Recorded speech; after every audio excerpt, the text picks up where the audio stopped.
Previously on Let's Grab a Booth. I've got a problem because I want to have beverages. Let's get another beverage. Get a freshie. Something you want to show me, right? Yeah, I got a thing. So I make my guests a deal. I teach them how to make a drink, and I get to ask the questions I've been dying to ask. Oh, after you, sir. To savor the handcrafted cocktails we've created together. So the worst thing that happened to me so far today happened moments ago when we ran out of cocktail.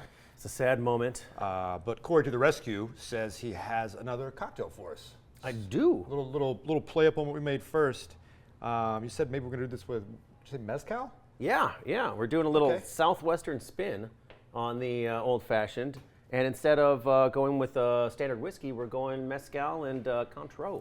Like Hansel, mezcal's so hot right now. So this is gonna be fun. So yeah. hot. Walk me through this. What do they need at home if they're gonna make this along with us? Yeah, you're going to want to get a bottle of mezcal. We're going with Illegal.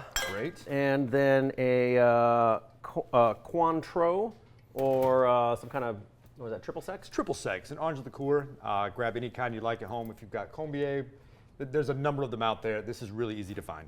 Yeah, just avoid the plastic bottle as always. Yeah, so that, and then you're going to want a jalapeno too, because we are spicing this bad boy up. Oh yeah, spicy cocktails, also huge. Yes, Always. and then obviously some bitters.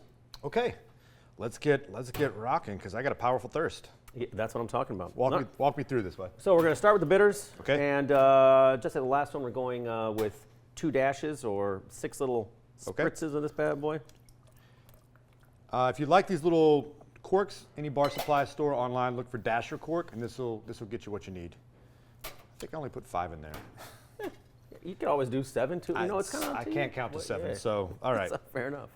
All right, then we'll go into our Cointreau, which we're doing an ounce on this one. It's really, I do a 2-to-1 mix, so 2 parts mezcal, 1 part Cointreau. Fair enough.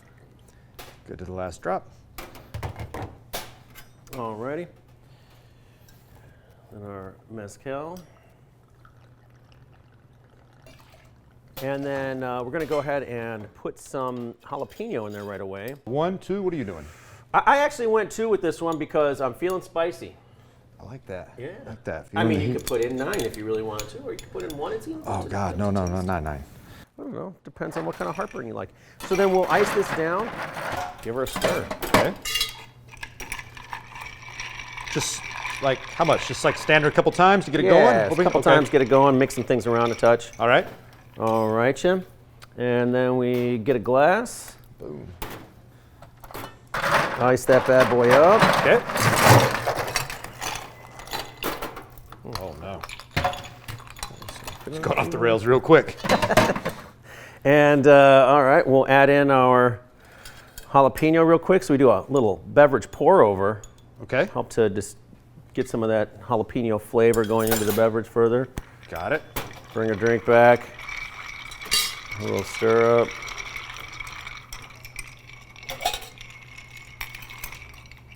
Pour that bad boy in. Okay. Look at that color. Oh, that's gorgeous. It's like a desert sunset. I'm always passed out before the sun goes down in the desert. Never seen one. And then we're doing a little orange zest as well Oh! in there. Yeah. Zest or twist? Twist. Twist, right. They're all the same to me. It's orange peelish. Just get some orange flavor in there. Just orange flavor. We already got the orange flavor. Really, this is for the eyes more than Got anything it. else. Okay. Yeah. Don't squeeze it in your eyes, but squeeze it in the right. glass. Okay. Yeah. And then give it a little down the right on the side there. All right. We are done. See what you're doing here. Desert and old I like fashioned. it. Desert old fashioned. I dig it. Cheers, buddy. Oh Delightful. yeah.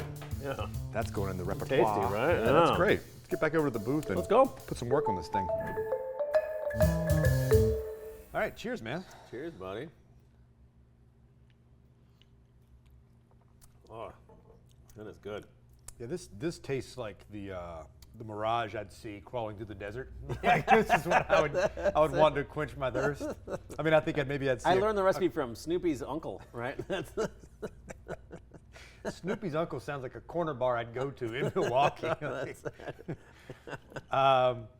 So you said you came up with this in the desert. When you were living in the desert? Is that what was happening? You know, my pandemic girlfriend and I decided that we were going to get out of Los Angeles. Does she know that's what you call her? We've been working on coining a term for it. Like, Okay.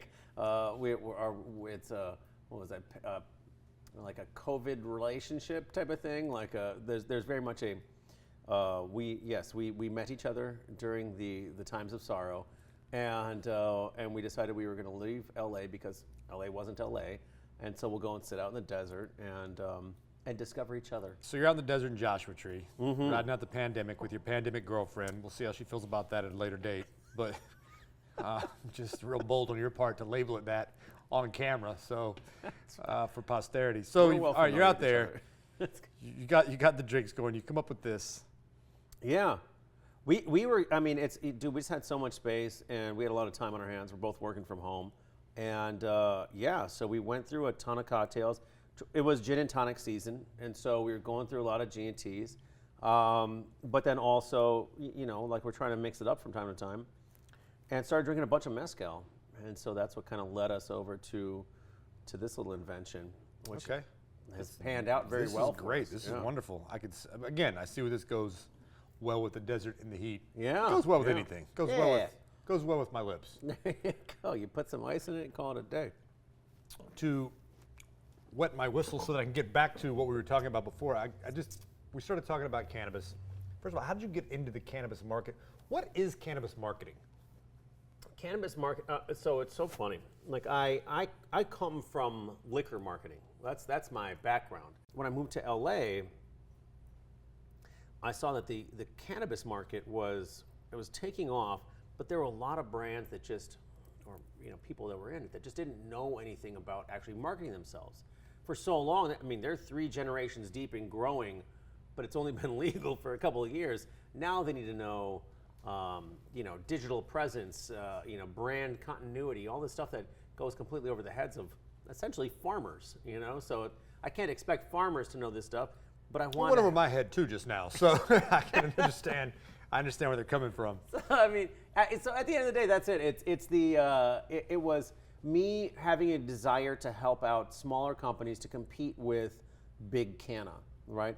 So you've got these huge companies, multi-billion-dollar establishments, or for that matter, tried and true tobacco companies that are getting into cannabis, and liquor companies getting into cannabis, Constellation Brands, et cetera. That are all they're buying heavy into cannabis right now. So they've got money for days. When you say big canna, that already exists. You're not talking about something that's coming. You're talking about it already exists. It exists. Yeah, 100%. Yeah, big canna exists. Now, there are some brands that make themselves very well known. You can trade them in stocks. There are other brands that are not yet letting themselves known, but trust in the background. They have thousands of hectares of cannabis space they're growing and developing, and they're just waiting for it to be federally legal before they actually get into presenting themselves, I guess, as an overall brand. If you don't think that Marlboro and fucking whatever Newports or Virginia Slims or whoever the hell, if every tobacco company isn't getting into cannabis heavily, then you're missing out. So you're saying that we're not going to see the end of these companies as tobacco dwindles. We're just going to see them pivot to cannabis. You think that's 100%. Do you think there's any difference between growing tobacco and growing cannabis? Really, at the end of the day, like, it's still a crop, right? It's agricultural. And so they're farmers. They're going to make this thing happen. It doesn't matter if it's corn or if it's cannabis.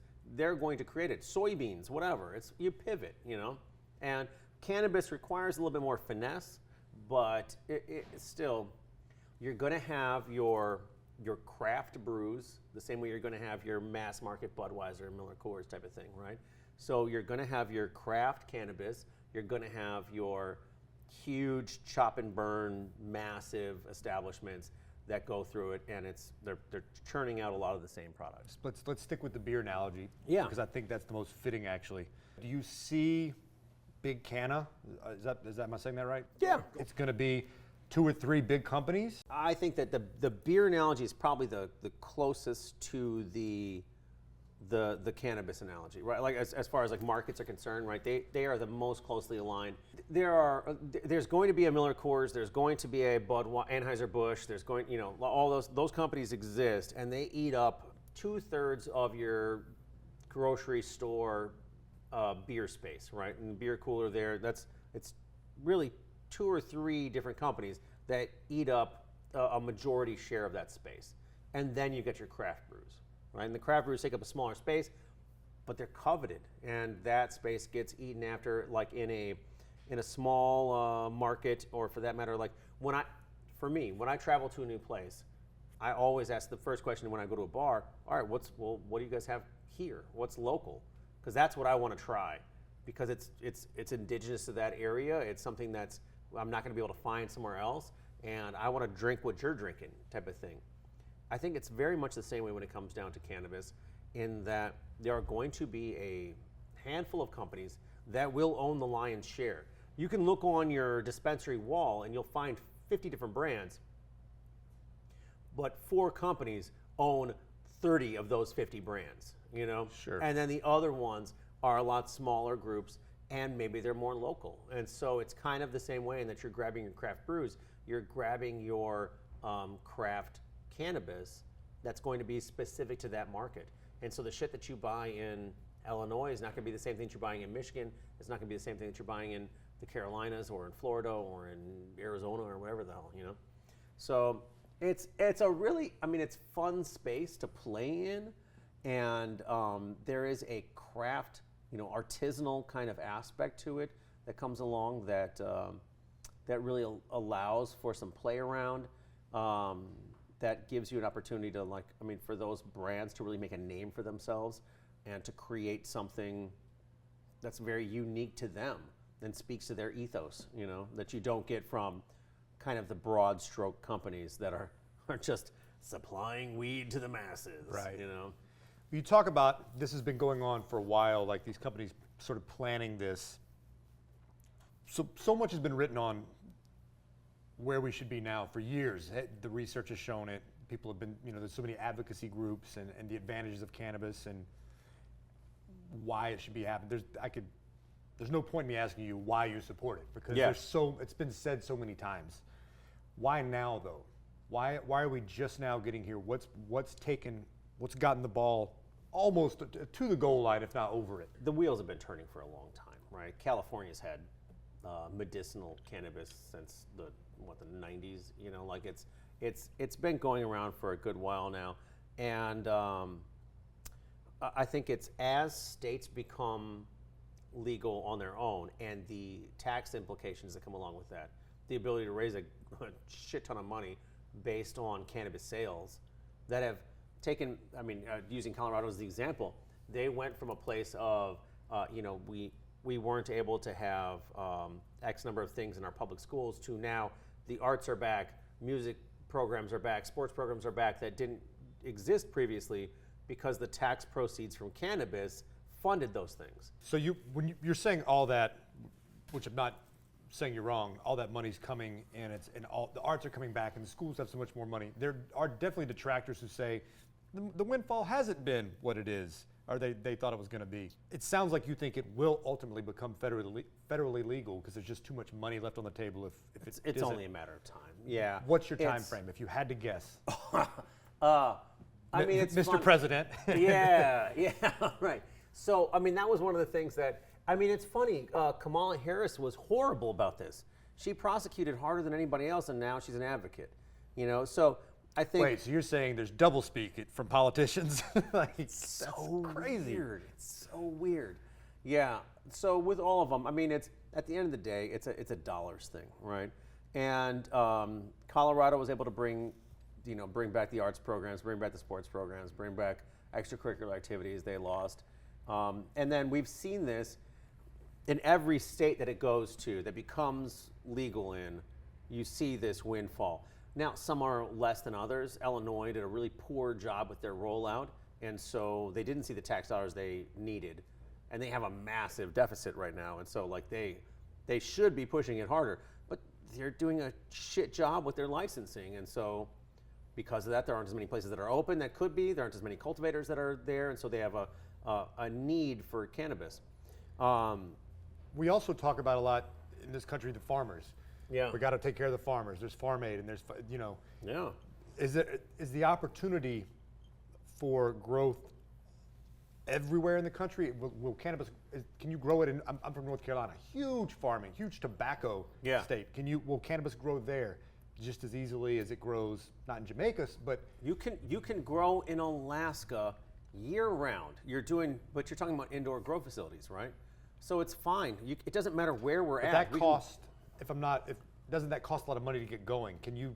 Yeah, look, it all costs money, right? So to grow outdoors, it's not to say that you can grow outdoors and have a fantastic outdoor grow with maybe a little bit less initial investment, but then you're talking about cross-pollination and places that are outside of your particular geographic location. Your fenced-in crop can still get pollen from 3 miles over. It's just it comes in through the winds and stuff, and then so you're now saying nature naturally grows things. Yeah, it's so weird, so weird. Yeah, so there's something to be said about having indoor grow and having a controlled environment in which we know exactly what's grown here, and we can do it and we can replicate it time after time, generation after generation. Makes complete sense. So through all this, as much as THC's been in the news, CBD's in the news a lot, and is sort of it's everywhere now. What is the difference between CBD and THC? Well, I mean, they're wildly different. THC is a lot more brain oriented, whereas CBD, generally speaking, is a lot more body oriented. They touch different receptor sites, and so they affect your body very differently. There are aspects of THC that like when you're taking it edibly as opposed to when you're smoking it, or as opposed to a topical, like they all affect your body differently. CBD's very similar in that, and for that matter, there's CBG and CBN and other strains of this, right? Too many letters. Let's stick to the ones we're talking about. I'm not so good with the letters. You're losing me. So what we're finding is that cannabis as a whole, as a plant, right, is able to be utilized in a vastly wide array of means and the manner in which we can use this as a material product it's the tip of the iceberg type of thing, right? So the more it becomes legal and the more that we are able to actually tap into what all hemp and cannabis plants are able to provide to us, the more we're able to find as far as medicinal aspect, as far as recreational aspects, as far as just the different play around it, which makes it super fun for me as a marketing guy to be able to play around with all this and tell new stories. But for that matter, as far as a culture and getting into new medicines, this is, it's kind of like when you start playing around with the rainforest, there's so much shit that's going on out there, and the further you dig into it, the more you find that there's these untapped aspects that really provide huge benefits to us holistically that we haven't been utilizing previously. So right now, everything's on a state-by-state basis. What's the relationship between, say, Colorado and California, or state to state? We can talk to one another, we can share information and stuff, but we can't necessarily share product, right? I can't transport from California to Colorado. If I find a new strain that I want to play around with, you have to go through a lot of channels to actually get that thing over to that other state. Once federal regulation opens up, and we're not doing just state by state, it will more likely mirror big tobacco, big alcohol, like big pharma. Where do you see this going in 5 to 10 years, best case scenario? It's part of alcohol, tobacco, firearms, right? It's a federally regulated institution that then very much, I think, mirrors the beer industry. I thought you meant all things that should be at a bachelor party together, but okay, so it's regulated by them. What's worst case scenario 5 years from now? That we're stuck right here? That we've regressed? Worst case There's scenario. there's no downside now. I think that you can't put the cat back into the bag at this point in time. We've opened the door, and so now it's going to continue to expand and become more normalized over time. And so it's the craft cannabis is going to be embraced. Big cannabis is going to be a thing that's there for the masses. There's going to be connoisseurs of whatever part of it, and there are connoisseurs not only in consumption for recreational, but in medicinal consumption, right?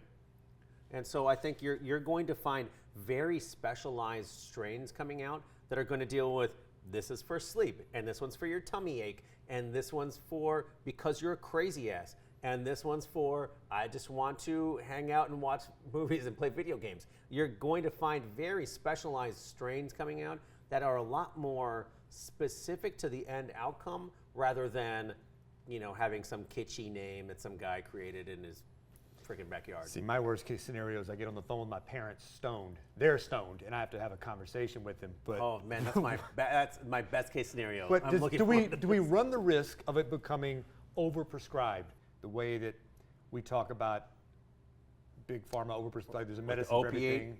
Crisis. And yeah, stuff, I don't know even know if it's the opiate crisis, but there's a line of thinking people out there who suggest that just medicine in general is overprescribed. Like sometimes, hey, you can't sleep. Maybe you're drinking too much coffee. Maybe you don't need a sleeping pill. So now you're having caffeine to wake you up, and you do that all day, and then to come down, you take a pill to go to bed. And what's that ultimately do to us over 50 years? Not saying that there's a medical downside to it, but do we run the risk of it? Well, is it a panacea?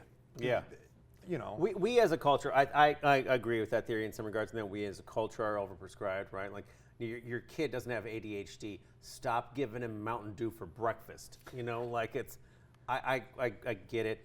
Can't put milk in his Cheerios. That's comes from animals. Comes from cows. Yeah. That's crazy. I think that's the thing that I think is kind of beautiful about cannabis in general is that I don't think you can really overprescribe it. I'll prove you wrong. No. Yeah, I mean, I at the end of it, it is sure. What are you're going to give me an herb pill for sleepy times, and when I need it, I need it. That's great. That's way better than my ex-girlfriend who used to take whatever Ambien or some shit, and then would just go and order a bunch of shit off of Amazon and not know what she did for the last 6 hours of her night, and then would pass out for 12. Yeah, but on too much weed, I know I've done it, but I still order too much Taco Bell. That still happens. I only fight the bad fights, the ones I know I can win. Look, man, thanks so much for being here. I want to give you one last cheers. Cheers, buddy. This was delicious. Pleasure. Thank you for allowing me to drink all of your booze. We're not done. We're just going to sign off. We're going to keep this going. For Let's Grab a Booth, I'd like to thank Corey Higgs for being here. Click to follow. Please subscribe for updates.